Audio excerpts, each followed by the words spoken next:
Hopefully all of you have heard the word genocide before. I want you to take a guess what you think it is or any examples you can think of. Um, a genocide is the purposeful attempt to eliminate a people group. That could be an ethnicity, religion, a belief system, but is an attempt to get rid of those people. Probably some ones that are coming to mind for you are the Holocaust. That's a pretty big example, with Hitler trying to get rid of the Jews, in addition to gypsies, homosexuals, physically handicapped, mentally handicapped people. There's a lot of people that Hitler did not consider as beneficial to society. There also is the Rwandan genocide. I know many people at Oaks watched Hotel Rwanda in middle school in 1994, so trying to eliminate a specific tribe. So lots of examples in history. We'll talk about one of them today. First, we're going to talk about other places that are involved in this war. It's called the First World War because it is involving multiple countries. It is not fought entirely in northeastern France. First, we're going to visit Japan once again. After winning the Russo-Japanese War, Japan has begun to demonstrate its power, its sphere of influence in the region. They want to continue that, so they decide to join on the British, French, Russian side. They joined the Entente because they felt that that was the side that was most likely to win. So just like they did in the 1800s, where they were being proactive with the Meiji era in modernizing. Same reason Japan has chosen to join the Entente, because they are looking to increase their naval power in the region. Eventually, once the war's over, and spoiler alert, Germany loses, Japan will then get control of some of those German territories, specifically the Marianas, Caroline, and Marshall Islands. Now, it seems sort of random, they're spread out, but I'm telling you now specifically about these different islands because they will be important at a later date. Remember, Japan gets control of these islands, getting more control in the Pacific during the First World War. Then we have China. China, just like in the 1800s, is not interested in being involved for the same reason. They don't want to be involved with Europe's problems. They see that it's a problem. They don't have the resources. They don't have any interest in being involved. As the war continues, they realize, gosh, Japan made a good choice. Once again, Japan modernized, Japan joins the Entente. But for China, it is too little too late. They do eventually declare war on Germany, and they're hoping that this will give them some brownie points with the Entente, with the U.S. especially, and that the U.S. will sort of argue on China's behalf that, well, look at it, they joined the Entente, or they tried to join the Entente and help our war effort. Perhaps we should give them something in return. And China is hoping that means they can get back Hong Kong, or that some of the parts of the unequal treaties will be removed or lessened by Britain. Then we have Africa, and we're revisiting all these places that we talked about in the last unit about imperialism. If you remember the scramble for Africa, Britain had that nice column of territory from Cape Town to Cairo, and then France had quite a bit as well. Germany was late in the process. Otto von Bismarck, he wasn't interested in an empire. He did not want the responsibility, but when the German people said, part of our legitimacy is having an empire, he decides he'll do it. So that's why the German territories are scattered throughout Africa. And because the French and British were there first and have more territory, they are surrounding the German territories. The Germans do put up an okay fight in East Africa, where modern-day Tanzania is. As you can see in this image, it is not Germans fighting Britons. It is the local native Africans, controlled by German and British generals, who are doing the fighting. The Germans attempt to use guerrilla warfare because their soldiers know the territory, they know the landscape, but it just isn't enough. So Germany loses territory in Africa.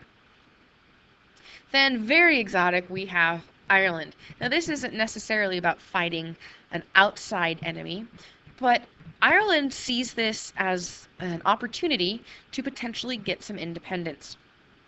Ireland was part of Great Britain, and they were none too pleased about that. For many, many centuries, the British saw the Irish as inferior, as a completely different type of people who were difficult to control.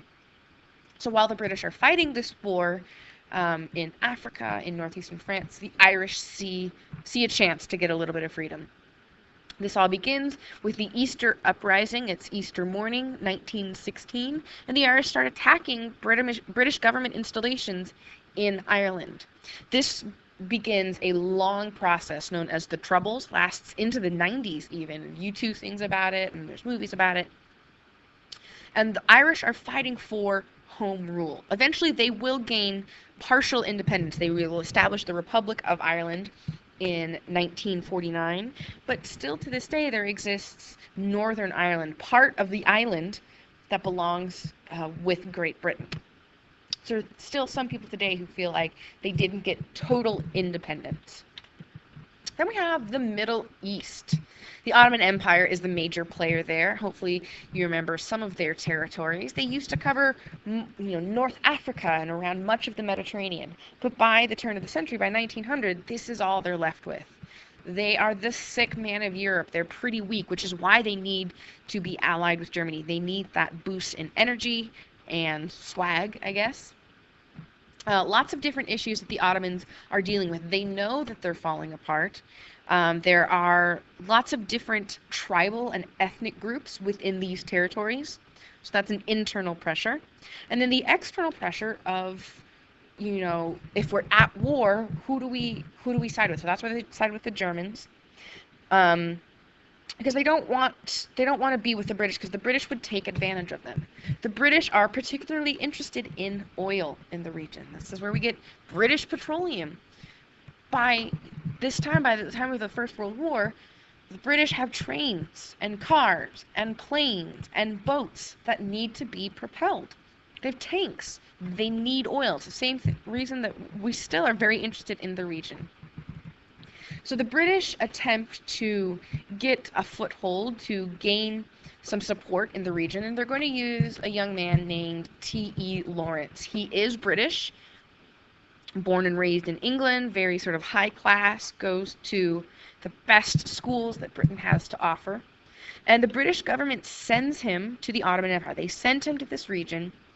And his job, his purpose in going, is to talk to the little ethnic groups, to talk to these different Arab tribes, and to get support for the British.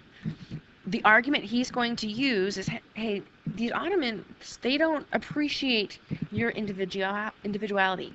I understand that your tribe or your people group, you would like independence. Well, if you assist the British in defeating the Ottomans, we will assist you in creating independence.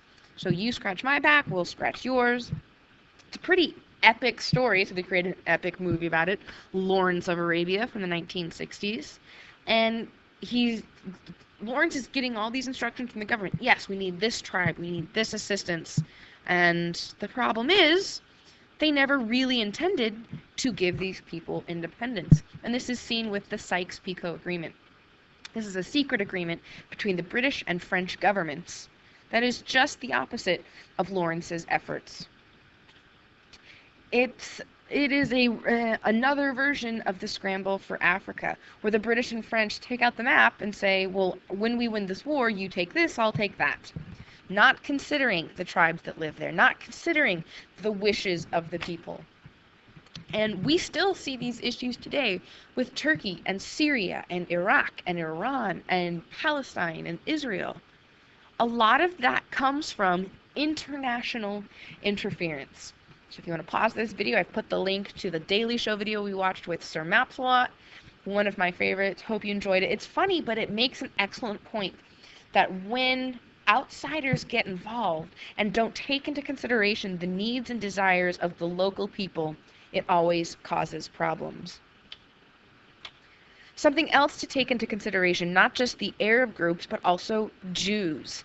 Zionism was this belief system that began in the 1880s by a guy named Theodor Herzl, and his goal is to sort of unite Jews around the world. He says, Jews, we are spread out all over the place after the fall of the temple, but no matter where the Jews are living, they have a shared culture. They have a shared history. They have a shared identity. But what they don't have is a shared state. They don't have an official place to belong to.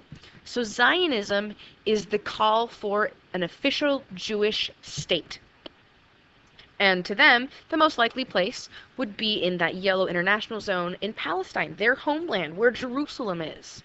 And this is difficult because in the thousands of years, or the 1900 years since the temple fell, other people have been setting up their homes, establishing their lives there, including the Ottomans.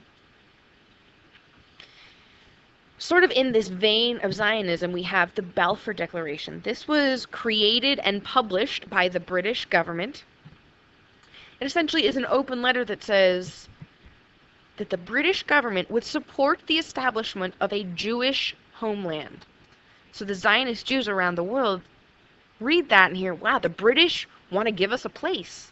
They want to give us a country. But Balfour was very specific in not using the word country, not using the word state, these official political entities. He uses the word homeland to be intentionally vague. Now, he doesn't do this because he's a nice guy. We've seen that the British are sort of sneaky and underhanded. He does this because he's hoping to get the attention of two particular Zionist Jews who happen to be the U.S. President Wilson, his top two advisors. Because by 1917, Britain is worn out, they need backup, and hopefully that will come from the Americans, So part of issuing the Balfour Declaration is to convince Wilson's Zionist Jewish advisors that it would be a good idea to support Britain in winning this war, because if Britain wins this war, they will take over this territory and support a homeland for Jews. Lastly, we have Armenians.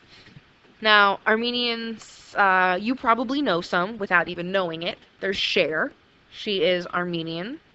If you know music at all or drums, the Zildjians are Armenian. Steve Jobs is Armenian, and of course, the Kardashians. So the reason I bring up everyone's favorite trio of sisters in Crazy Family is the Armenian genocide. So this is coming back to our take 5. Armenian culture is extremely unique, rich heritage. There is evidence of Armenian culture far, far before anything else in the West. They have a totally unique alphabet. It is unlike any other alphabet, which is unique. Most languages share an alphabet with at least a few other languages. And traditionally, the Armenians are Christian. So this very rich heritage that they're very proud of. And the Armenians live in the Ottoman Empire. So you can see the modern day borders and where the Armenians had been living before. Now the nation of Armenia is just that filled in red area. But they were living scattered throughout the Ottoman Empire. This can cause some problems because the Ottoman Turks were Muslim. So there is a religious difference. There is a cultural difference. And as we have seen this year, people always fear what is different. So remember, the Ottoman Empire, they are the sick old man. You can see here he is on the right. He's afraid of change. He's afraid of modernization, that it will be his downfall. And the Armenians are clamoring for that. They are treated as second-class citizens. They are not allowed to participate in government because they are different, because they are a minority.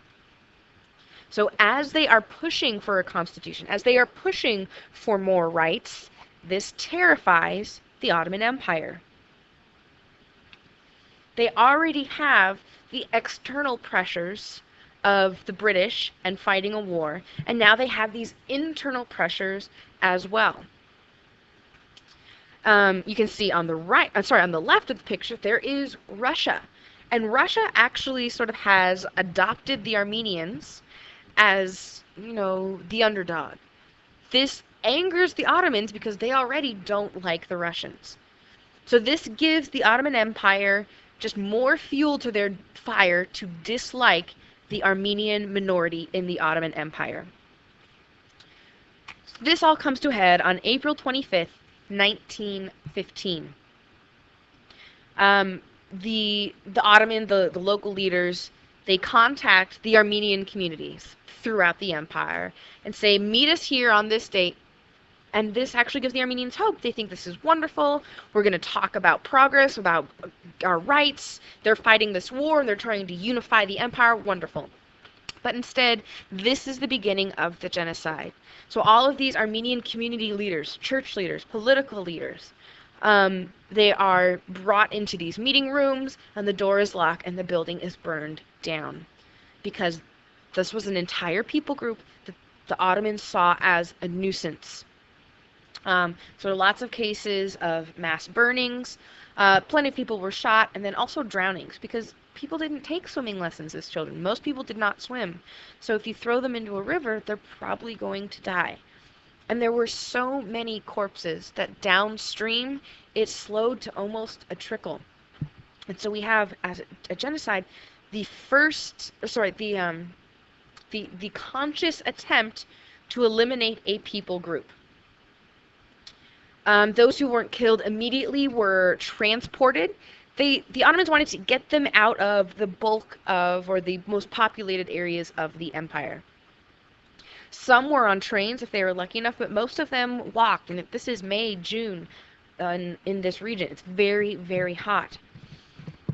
The Turks wanted to get them away from the highly concentrated areas, get them to concentration camps, move them away from everyone else.